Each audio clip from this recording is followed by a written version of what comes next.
Good evening, ladies and gentlemen. It's your host, Raul Infante, here with Taking Dish Sports, here with my co-host, Hugo Dominguez. What's going on, Raul? What's up, guys? Hey, so today we're going to cover the April 13, 2019 UFC 236 card. And don't forget, guys, we're not only the guys that watch these sports, but we analyze them. So we're going to start off with the main event of the evening, Max Holloway versus Dustin Poirier. Go ahead. Yeah, we got a pretty good card lined up for us in Chicago on April 13th, starting off with Holloway versus Poirier. Their first fight was actually Max Holloway's premiere in the UFC. He was 20 years old. He lost to Poirier by submission. Poirier takes him down and submits him pretty early in the fight. But both these guys have fought so much since that beginning. It's a long time ago. It was in, I think, 2012, right? Correct. Yeah, so both these guys have improved immensely since that fight. What do you think is going down in the rematch? Yeah, I absolutely agree. You're gonna see a better showdown because exactly what you said. That fight was in 2012. Look at who Max Holloway is right now. Look at who Dustin Poirier is right now. These guys are top tier caliber fighters. You're talking about Max Holloway. He got taken down by Dustin Poirier in that fight, which is a rare thing to see nowadays. Poirier was able to take him down that fight once and was able to submit him. Holloway's not that guy anymore. He's a guy that prevents getting taken down and utilizes his size and length as an advantage and really creates a stand-up fight. Poirier is another guy that likes to bang. He does not mind being in the stand-up position. Case in point, look at who he's beating. He's beating guys like Eddie Alvarez and the most violent guy in the UFC right now in Justin Gaethje. So that's why I think this fight is going to be a lot interesting. What's your take on that? Yeah, and Holloway, you said Poirier's coming off a great performance. So is Max Holloway. You know, we had Ortega coming up through the flyweight division, you know, just showing good striking, good jiu-jitsu. You know, I thought he was maybe the guy next in line for the belt. You know, Max Holloway put that to bed. He showed that he's just a striker on another level. And yeah, I think Poirier and Holloway both like to strike. Holloway's coming off a 13-fight win streak. I think these guys are actually going to keep it on the feet. It's going to be a very, very entertaining main event on April 13th. Yeah, and the last time that Poirier lost was actually to Michael Johnson in the lightweight division. He went up from featherweight and actually rejuvenated his career. Max Holloway, like you said, is on his own win streak as a featherweight. Is this the best version of Max Holloway that we've seen at featherweight, or can he improve like most fighters have done when they move up to the lightweight division? I can't wait to see this, but we're gonna go ahead and actually pick right now who we think is gonna win. Yeah, So Holloway's moving up. I think he's going to have even more power. He's still got the technique. I don't think he's going to lose any speed, even though he's moving up a weight class. I got Holloway in this fight. I think he's going to continue his win streak and win that interim bout, and we'll see what's next. Yeah, Holloway in this fight. I think he's just going to continue to improve as a fighter. He's going to have more power. You know, it's going to translate well. I think the weight is going to translate well. I don't think that we've seen the best Max Holloway. I think this is going to be his best division. Yes, it is very competitive, but watch out, fellas, because Max Holloway, the blessed era, is moving up in weight. We're picking Max. It's by no means going to be an easy win, though. He's going to be a tough fight between him and Poirier.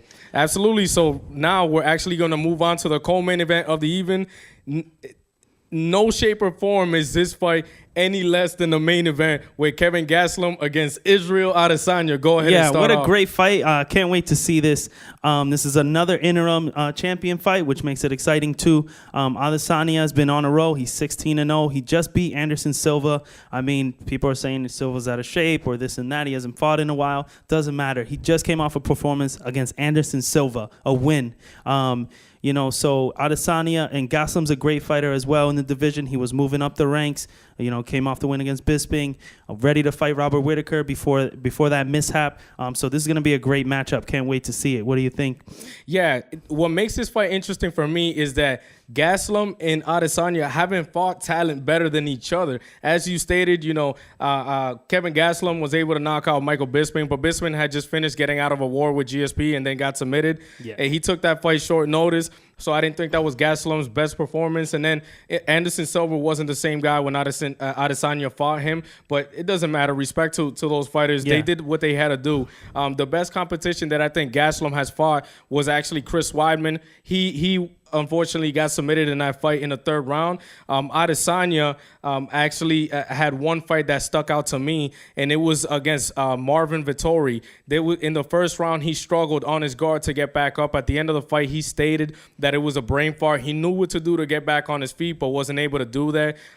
Somebody like Derek Brunson tried to utilize that wrestling, and it backfired with Adesanya's knees, and eventually got TKO. So what do you think Kevin Gastelum is going to do for this fight? Yeah, so Kevin Gastelum actually, he wrestled in high school. He wrestled 1 year in college. We haven't seen much of his wrestling lately in his UFC performances. He's a great stand-up guy. He's got the power. But I think in this fight, Adesanya is going to want to keep the distance, keep his unorthodox striking, and Kevin Gastelum, he's got to close that distance. How can he do that? He can walk him down. He can use his power shots and his counter punches. That's cool. But if he can take Adesanya down, even if Adesanya, like you said, he's good at popping up, he's good at takedown defense, but if he can take him down or have him thinking about takedown, he might open up some strikes. So I think that's Kevin Gastelum's key in this fight, is to try to bring back his wrestling and try to take Adesanya down. On that note, when I make my pick, I just got to pick Israel Adesanya. I'm not picking against him. He's on a roll.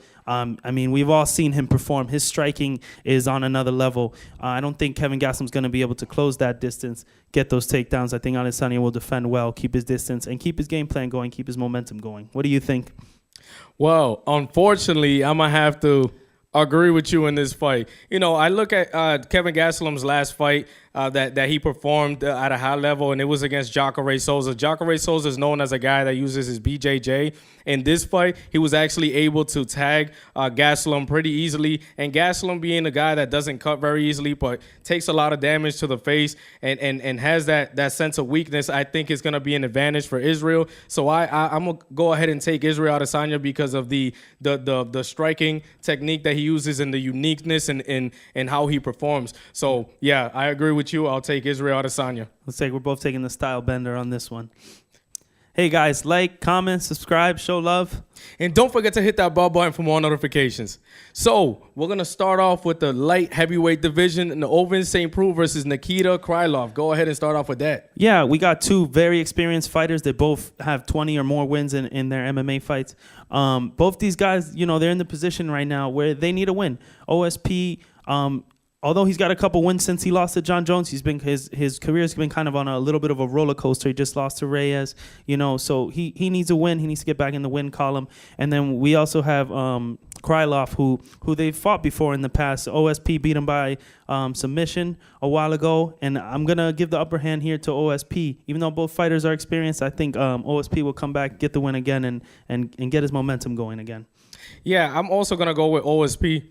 We're not doing this on purpose, guys. We usually disagree. Yeah, who's gonna pick against Max Holloway or Israel Adesanya? Right. Right. So listen, I'm gonna go ahead and pick OSP because of the same reason that you said. He has the confidence going into this fight.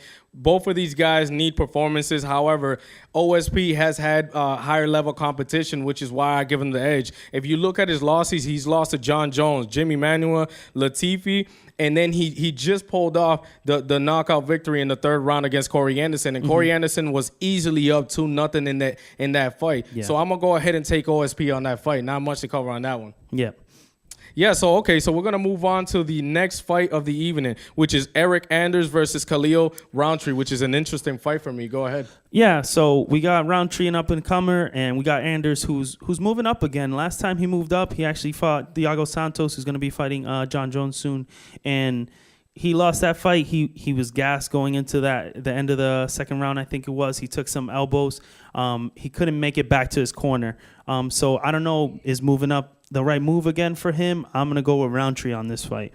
Yeah, it's going to be a different outcome for this fight in the sense of performance level for Anders. Reason being is because now it's not a short notice. It's not as short notice as the other fight. So he has an entire training camp to prepare for the 205 division. There was talks that he was walking around really heavy and wasn't in shape for this fight, and it really showed in his last fight against Santos. In this fight, I think it's going to be an interesting fight because Roundtree is also a guy that walks around with a lot of muscle mass, and muscle mass causes what? A lot of issues with cardio, Cardiovascular conditioning. issues. Exactly. So that's why I see this fight as an extremely interesting one. However, I'm going to pick Roundtree in this fight. The only 2 losses, like you said, was Reyes and who was the other guy? Johnny Walker. You know, a guy that's making a lot of noise in the UFC right now. So I do not blame Roundtree for those fights. The fight prior, he had a TKO in the first round, just was dead staring the guy as soon as he got in the octagon, and like an animal was able to finish that. So I'm actually going to take Roundtree in this fight, TKO in the second, because since these guys are bad with their cardio, they know this. They're gonna try to finish this fight early. So we're gonna get a fight that we want to see. So Maybe he doesn't even pass the first round in this one. So I'll take. Finally, we disagree on something. So I'm gonna take TKO in the second round. Maybe TKO in the first round. We agree on the fighter, though. All right. So listen, we actually got a special take. It's going to be one of the prelims fights, and it's Bilal versus Curtis Millender. Shout out to Curtis Millender. I really love this fighter. So go ahead and start off with that. Yeah, Curtis Millender, he's coming off of kind of a, I don't want to say bad performance, but not his greatest. You know, he got out-wrestled a little. I think he comes back in this one. I think he's going to get back in the win column, get his momentum going. Are we agreeing again? Yeah, we're going to agree with this one again, but I'm not taking anything from Muhammad. I'm never going to forget the fight versus Jeff Neal. This is when I became a fan of Muhammad, where they had a combined of 394 significant strikes in that fight. Yeah, they won fight of the night that night. And he lost that fight. So, you know, he's no walk in the park. In that fight, he actually attempted 7 takedowns, and Neal was able to stuff every single one of them. He's going to want to use that game plan against Curtis Millender, because Curtis Millender has 4 losses, 3 of them via submission. So, obviously, his weakness is the jiu-jitsu portion of the game, which he's going to have to define. You know, I'll let you cover that portion. Yeah, I mean, it's the bread's in the pudding there. The stats show he's lost 3 chokes. Can he combat this? And he's coming off, it's been a short time since his last fight. Usually when a fighter needs to improve, especially in grappling, something like that, they need a lot of time to improve, learn how to defend the positions, get that deep understanding of jiu-jitsu to be able to defend against a good guy like that. So he hasn't had a lot of time to improve it. So he needs to keep the fight completely off the ground if he's going to be able to pull off this win. But I think he can do it. Sorry about that. Yeah. I think it's super badass that Curtis Millender is bouncing back. This is what we want to see out of the fighters. Fighters all the time in their post-fight interview always want to talk about, I want to get in the octagon as much as possible, as much anytime, as possible, anybody, and as soon as we can. But a lot of times, whether it's politics or personal problems, they don't do that. This guy lost, but he wants to get in there right away. He's not sulking about it. He wants to get in there versus a dangerous opponent and showcase his skills. So what, he lost, but he's fighting at least. You know, this is a guy that has a 4-inch reach advantage versus Muhammad. So I'm actually going to take Curtis Millender. I don't think he loses back-to-back fights. I think he's going to fight smart. He's going to be extremely careful, lean on that back foot, utilize his length. You know, use those leg kicks, and like I stated before in my other videos, is that, you know, he has a similar style to Michael Venom Page. You know, he uses his striking very, very fancy and can catch you on the outside. The one thing I would like to see Millender is actually finish the fight. Don't just hurt a guy and try to walk away like Mark Hunt. You know, if you get a guy on the ground, be smart. I'm not saying go to the ground game if you're not trying to utilize that. When you hit a guy and they're down there, you go in there, you can get choked out, you can get caught in a submission. That's why a lot of guys like to stay back, you know. But yeah, I agree with you. He's got to finish the fight. If not, if this gets into the later rounds, that's where somebody can pull a last-minute submission. We've seen it happen, you know.